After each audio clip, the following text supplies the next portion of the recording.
Howdy folks, it is the new year. So happy belated new year. It's the second, third, somewhere in there. Anyway, here on Right Turn Garage TV, we actually took in something that we don't own. A Saturn Ion, Kion, 4-door flavor. And I wouldn't normally do this because I have plenty of projects. But this is for a near and dear friend of mine. Fergie, just so you know, I love you, brother. I bought 2 new tools just for this job. 1, because I need them, and 2, because I need them. So this thing here, the battery's going dead supposedly about 3 to 5 days. They replaced the battery 2 or 3 times, I think, chasing this problem. And I'm going to show you how to find an electrical gremlin that keeps on draining it, hopefully. So apparently a Saturn, you know, it's nice and convenient with a daggone battery in the trunk. So what we're going to do first, we're going to get on our brand new multimeter. I mean, look, I've been cleaning and everything, guys. Ain't you proud? My workbench is a workbench, not just a catch-all. So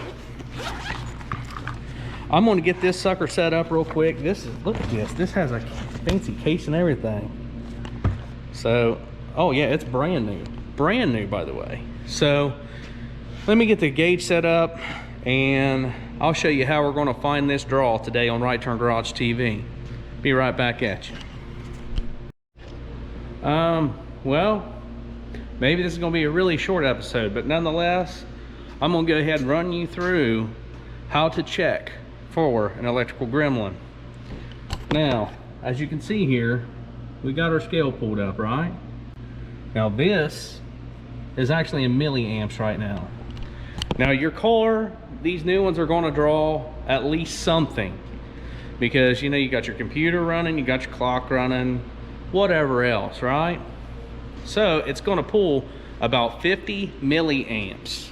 Okay, that being said, this car's pulling 47 milliamps. If I put it on the bigger scale, yeah. I mean, that's, you can't get no better than that. That's pretty darn low. Nonetheless, if you have one that does have electrical gremlins, let's just do it this way. No, we got to put, yeah. You're going to put it on the regular amp scale, not the milliamp scale, because it's going to draw more than 1 amp. It should, if it has an electrical draw to it. So what you'll do is you'll take your negative battery cable off and attach the meter, one end to the cable, one end to the negative post. I like using these alligator clips because they really help. I mean, they are just, they're the bee's knees. And see, that changes absolutely nothing if I touch it to ground or anything. Just make sure you don't hit your positive, because you know, there will be some sparkage coming out. And let's just, we're going to play this all the way through, okay guys? So what you'll need to do, if you do have one of these draws, one, let's start underneath the hood. I believe this is a fuse box. Yeah, sure, I mean, she looks like one, right? Yeah. She pops open like one. And bada boom, bada bang, bang. We've got a, what the heck? Hey, look at there. So, being that this one, the fuse box or the battery's in the trunk, guess what you're gonna have to do? Get you some legs. So, what you'll do, the world's okay. See how the fuses are numbered? You just write, okay, let's just say fuse number 8. That is ABS 10 amp. So you just look around and you'll say, okay, how does this line up here? And what I always do is look at my relays, because those relays are not going to move, right? So you just set the box whatever way you can to identify where these puppies should be. And then you just go, okay, number 8, 10 amp, pull it out, and then you'll walk back here to your meter, and let's just say you have it set to amps and it's pulling 3.2 amps and it goes down to this, you just found your parasitic drain. I think that's what it's called, parasitic. Google it and let me know. Or a draw, parasitic drain, draw, what have you. A lot of times, guys, I'm not gonna lie, it's usually a faulty switch that will cause it. And what I mean by faulty switch is, oh shoot, I just pulled a big no-no. And I say that because, see that? I shouldn't have done that. I shouldn't have opened that door with this hooked, because then it goes all through my stinking gauge and it can mess up your gauge. So I'm gonna do the right thing and disconnect that, because I shouldn't have done that. I shouldn't have allowed the electricity to flow through there. That being said, hopefully it's done now. Seeing it gradually goes down. If it doesn't, then you have an issue. What a knucklehead. I can't believe I did that. That brings me to another point, okay? What should happen? Disconnect that first, because now all 12 volts, if you don't, can go through your meter. That was a big old knucklehead move. And you may have to check more than one fuse box. Let's say there's a fuse box there, there's one here on the side, and there's one underneath there, or behind the dash, wherever it is. You're gonna have to, what the heck? All right, that was just that. Anyway, you're gonna have to disable that light from coming on. So you can either, one, switch it to the off button all the way, make sure it doesn't come on. That stuff can go through your meter and really, I mean, it can burn it up. And being that's a brand new meter, I would not be very happy with myself, because it would be self-inflicted. Anyway, guys, so let's just say, for argument's sake, that you pull all these fuses, nothing happens. Hopefully, you haven't had somebody, I know how to wire that, because he probably wired around your fuse box.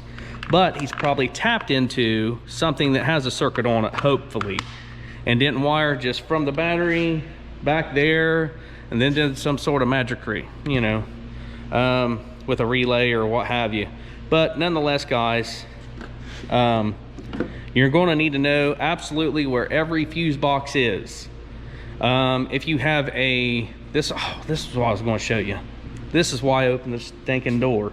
So, is that all disconnected? Yep, all disconnected. So, anyway, so what I was going to show you is this. Sometimes it can be as faulty as a wiper switch. Yeah, I know the car's off. You know the car's off, right? Doesn't keep the switch from still being powered. It just doesn't have the power to send it out. That can happen. These aftermarket radios, I'm not picking on you, Pioneer. I'm just saying, every daggone radio eventually takes a big old poopy. So, that being what it is, you know, it just is what it is. Sometimes they get a short. They told me this car, the kid's had since he was 15, he's now 30. That makes that Pioneer a 15-year-old stereo. Now for stock, that's not too common. People usually keep them in. I mean, the older I get, the more I just leave it alone, because it has like everything through it. You know, you can talk through them anymore, but I know you can that one too.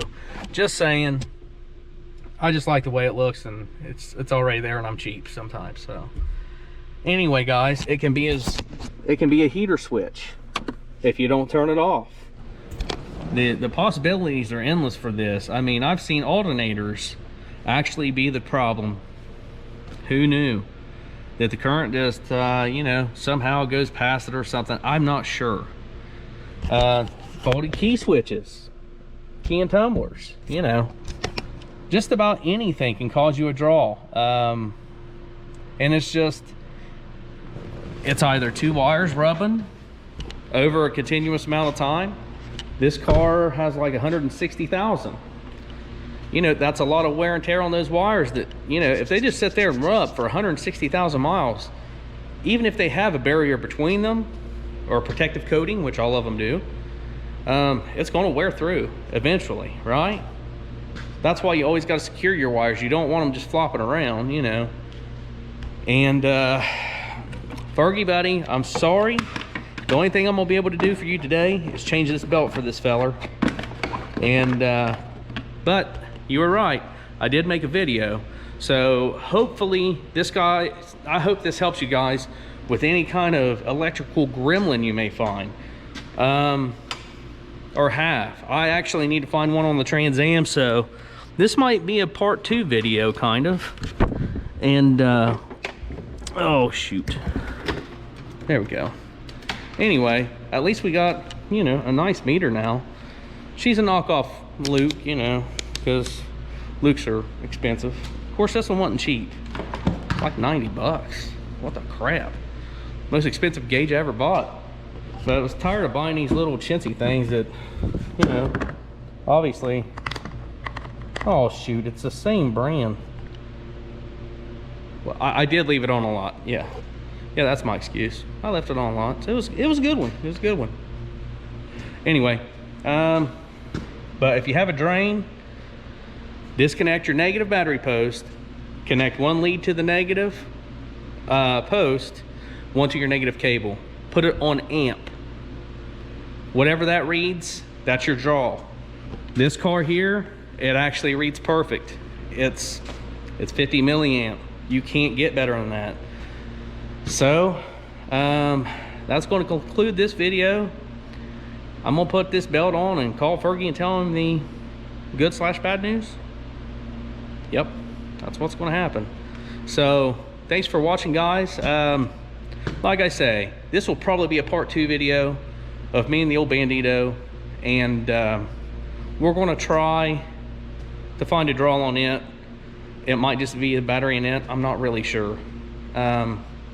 But for a video coming up, 2 videos coming up, we're going to install these bad boys.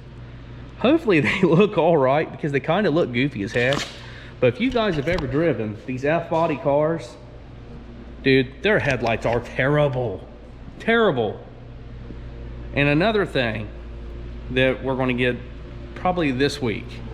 Look at this. Just look at it. Well, I'll tell you what happened. During the breakdown of this thing, you know, painting her all up, taking these lines off, what have you, I noticed something very, very peculiar and strange. Something just screamed at me, and it said, hey, look at your brake line ends. Look at your brake line ends. And the reason why is, that's right, that is what you call a bubble flare, not a double flare. So guys, make sure you're checking that, because if you put a double flare on that, she ain't gonna seal. I promise you that. Luckily, my good friends over at O'Reilly's sell a very nice, affordable kit for like 30 bucks.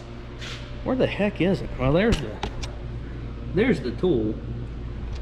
And I'll tell you the real shocker. I walked in not thinking to find it, thinking I was gonna have to get on the Amazonian site. They had this sucker in stock. Who the frig knew? Nobody. There it is. There's my. I mean, who cares? Who does bubble flare anymore? So it's this that brand right there. And make sure you pay attention. ISO/bubble flare. So if you ever need a bubble flare tool, check out your O'Reilly's parts store. The small one here in town, they had it. I'm not talking a superstore, none of that stuff. They had this sucker in stock. And it's absolutely gonna rush this project through. So this week, hopefully we get to switching out the rear end in the old convertible.